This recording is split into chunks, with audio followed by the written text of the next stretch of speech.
Did we think that everything is right with Bangladesh? It has been just proven wrong, where we are seeing that Bangladesh is putting conditions if we want their Prime Minister to visit us, and the conditions are not. So the question here is, has the foreign policy of India with respect to Bangladesh fallen? And if yes, then what India needs to do next? Hello everyone, welcome to Vajram and Ravi's Flash News. My name is Shubhangi Singh, and in today's session we are going to understand the conditions that have been put up by the Ministry of Foreign Affairs of Bangladesh, that how if India wants things to return to normalcy, if they want the PM Tarique Rahman to visit India and begin the normalcy ride, then they would have to adhere to these conditions. But the problem here that comes with it, that what they are placing in front of us might not be acceptable in totality, and the consequences of this situation are real. So let us break all of this down from scratch and understand that what exactly is happening. So as of now, the first thing that we need to establish here to understand this particular news is the fact that back in August 2024 itself, ex-Prime Minister, former Prime Minister of Bangladesh, Miss Sheikh Hasina, she had left her own country, and that happened because if you remember how protests all over the country had taken place, and they had to bring an interim PM also to control the situation. So the whole Sheikh Hasina government broke down, and given these mass protests, she had to come and take shelter in India. Now, this is something I'm talking about August 2024. Now we are standing 2 years later, 2026, and when we are looking at this situation, the present Foreign Minister of Bangladesh is saying that Sheikh Hasina is taking shelter in India. She needs to be extradited, she needs to be sent back to Bangladesh, and the killers, perpetrators involved with Hadi's killing, they also need to be sent back. And overall, the assumption that Bangladesh has, that what India is creating is a bad environment against Bangladesh, and in this context, we will not allow our Prime Minister to visit India. So when we are looking at two of this timeline, we also need to understand that what happened between these. So please understand, the first starting point has to be these mass protests which led to the fall down of the Sheikh Hasina government. Then we have coming into the picture the mass protests that carried on, which changed how Bangladesh followed the foreign policy. Bangladesh decided that the nationalist sentiment that they feel needs to be at the front of their foreign policy, and they said Bangladesh first. Then after this mass protest had broken out, another big factor that turned the waves against India was the assassination of Osman Hadi. Osman Hadi was a big face when we are looking at the mass protests that unfolded in Bangladesh, and as soon as he was assassinated, it was targeted towards India because the perpetrators were assumed, the allegations were made that they have been taking shelter in India and India is trying to protect. Now these were two major factors that were seen absolutely anti-Bangladesh in Bangladesh itself, and they assumed that India is against. And in this context, India-Bangladesh diplomatic relation in this 2 years have seen a huge downfall. So all in all, as of now, Bangladesh clearly sees not just Sheikh Hasina's presence in India as a problem. Sheikh Hasina has been doing media interactions where government of India has been very clear in the statement they have made that they do not have to do anything with the media interactions.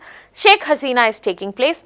Apart from that, the government has also clarified how they would want to gradually inch closer towards Bangladesh again in the new government that has come under Tarique Rahman. So Bangladesh is understanding that they have a leverage, and that is what they are trying to exercise through this present situation that they have placed in form of two conditions. What are these two conditions?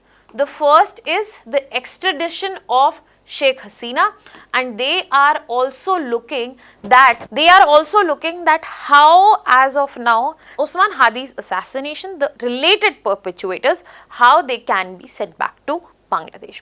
Now in this context, India has been very clear that the extradition treaty is in place. We will understand that. The request of Bangladesh for extradition is in process.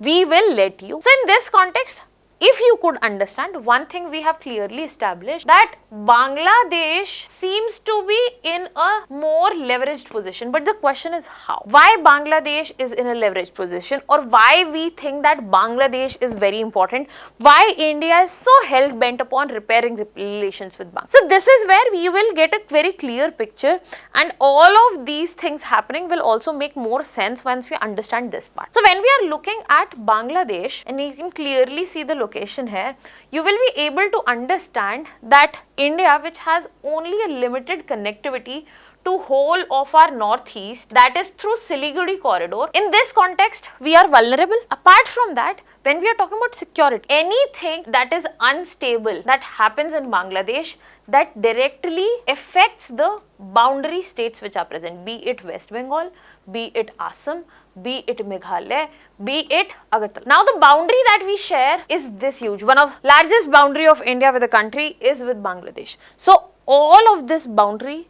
will feel the tension. The instability will percolate.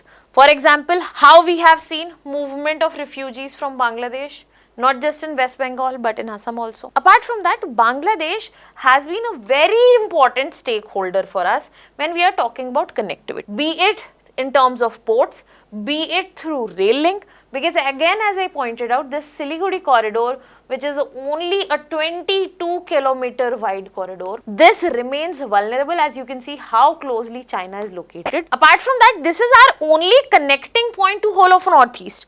So if at all this breaks out, then our connectivity needs to be established in other forms which Bangladesh can cooperate and facilitate in. Can you give me example of connectivity projects that are already in place, might be on hold, but that have been signed between India and Bangladesh to ensure connectivity? Apart from that, when we are looking at Bangladesh, you cannot just see it in terms of geography, how it contributes. You also have to look at the economy angle. When we look here, we get to see that we have had bilateral trade of $14 billion in 2023-24. Bangladesh is India's largest trading partner when we are looking in South Asia, and this clearly establishes that how bilateral trade, the economic part of it, is also important. If this is not enough, then let us look at the energy factor, which is also pretty much common here. When we are talking about the imports that go from India, that means India exports, Bangladesh imports. Electricity, one of the biggest imports of Bangladesh. It imports 1,400 gigawatt of electricity every year. Apart from that, Bangladesh-India friendship pipeline, another major milestone in terms of energy. All these infrastructure, all this will go out of picture if we do not mend relations with Bangladesh. And if these reasons are not enough, let us talk about the bigger picture in front of us, because it is not just between India and Bangladesh, it is also about China, it is also about Pakistan. How Pakistan is deepening ties with Bangladesh, how China has already signed up for a Teesta water management project very close to our Siliguri corridor. How China has got Mongla port, which was signed with India for past 20 years, India could not do anything, and it has gone to China now. How China is using Bangladesh to strengthen its string of pearls strategy. So in this context, if Bangladesh goes out of picture for India, India is not only losing out on a neighbor, friendly neighbor, where we have had historic cultural ties, we are also losing out in terms of economics, we are losing in terms of the advantageous geography that could have given us benefits, and we are also losing out in terms of geopolitical significance in the region. So if India wants to have a strategic influence in the neighborhood, in Bay of Bengal, and also in the region, Bangladesh is a very important component. And connect this directly to neighborhood first policy, Act East policy, Northeast integration, Bay of Bengal security, access, all of this will clearly show you what Bangladesh's strategic significance is. Now this is where the question arises that if Bangladesh is so important, what went wrong in 2 years? So I gave you a brief overview, let us dive into the detail. When we are looking at 2024, before this is the watermark year, before this India-Bangladesh relations, they were enjoying the golden years. Why? Because we saw substantial cooperation under Prime Minister Sheikh Hasina. There was progress in terms of connectivity, energy, trade, border management, security, cooperation and more. Now what happened after 2024 was not just fall of Sheikh Hasina government. This was a clear understanding for India that what they had developed as a relation was with a one political figure, one political party. They need to make relations with Bangladesh as a state. And this is a lesson that we have learned from Nepal as well. So in this context, the fall of Sheikh Hasina government, this is when Sheikh Hasina came to our country, she was given asylum, and extradition demand, which became a contentious point between two countries, was seen. Apart from that, Sheikh Hasina was given death sentence by a Bangladeshi tribunal, which she denied. Then she was having media interactions. So the Bangladesh first stance that has developed in this country, that was also to an extent anti-India stance, because it seemed like that India does not want Bangladesh to be a friend. They wanted a particular political figure to be a friend, and that is why this sentiment has been difficult to curb, because as of now still Sheikh Hasina is in our country. She has not been extradited as of now. Now I have been continuously using 2-3 terms that are political asylum, extradition. Let us understand that what exactly are these terms before talking more about it. Now when we are talking about political asylum, you have to understand that this is basically protection which is given by a state to a foreign national who fears that there will be prosecution of them in that given country. In our country, we do not have any framework for political asylum. It is request based, and historically we have given political asylum to multiple entities. For example, Dalai Lama. Can you tell me in the comment section which are other significant political asylums that we have seen in our country? Now when we are talking about the second term, that is extradition, this is not at all the same thing. This is not. Extradition is a formal process in which one country hands over or gives back the person who is accused of something or who has been convicted for the trial or for punishment. But for extradition, we have a proper law, that is Extradition Act of 1962. But the question is this just enough? No. Extradition Act asks for a bilateral extradition treaty. Do we have a treaty with Bangladesh? Let me know in the comment section. Now when we are looking at this situation, yes, we have a clear extradition treaty with Bangladesh which is required by Extradition Act. India is allowed to take up extradition, but India can also refuse extradition on grounds such as political character of the offence, which we can clearly see in Bangladesh's scenario. If there is a military offence, if there is scenario of past punishment, certain procedural issues, or if there is concern that prosecution is motivated or it is politically inflamed.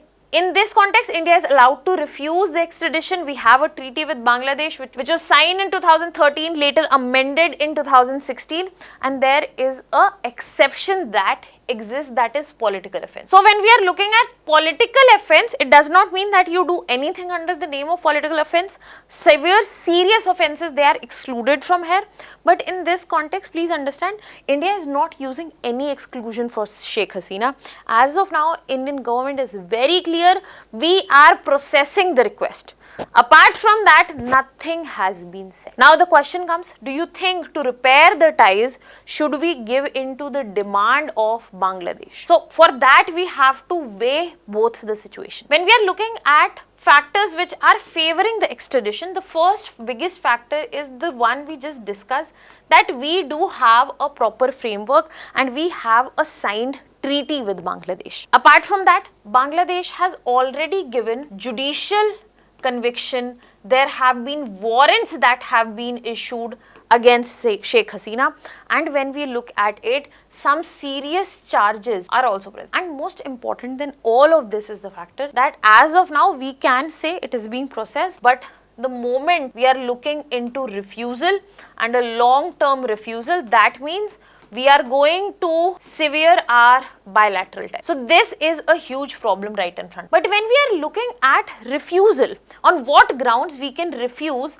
and more importantly, if we should refuse, what are the factors there? First, again coming from the treaty, that political offence, that is an exception, correct? Second, we also clearly understand the political nature, and based on that, India has the right to refuse. And another bigger thing here is the death penalty. So India would need reassurance if nothing would go wrong, and how fair and free the trial would be, and the execution and the conviction would come in this scenario. But as of now, what we clearly see that there are grounds for accepting the extradition also and refusing it. But there are pros and cons on both ends. What are your thoughts on this? That do you think Sheikh Hasina should be extradited or not? And in this context, we also have to think that India is not bound on any of the sides. So India can weigh and decide, and then of course India would have to bear the consequences that come with it. Now let us understand what are the consequences, especially from the context if the extradition does not take place. So if it doesn't take place, the mistrust that we have, that continues. We will see political engagement that will be extremely limited. The connectivity, the economic projects that we really need and could help us, they will be halted, slowed down. And the security cooperation. When we are looking at this long boundary between both of the nation, then we also have to look that what amount of refugees are coming, what amount of smuggling takes place, illegal trafficking, and much more things that can be resolved through security cooperation.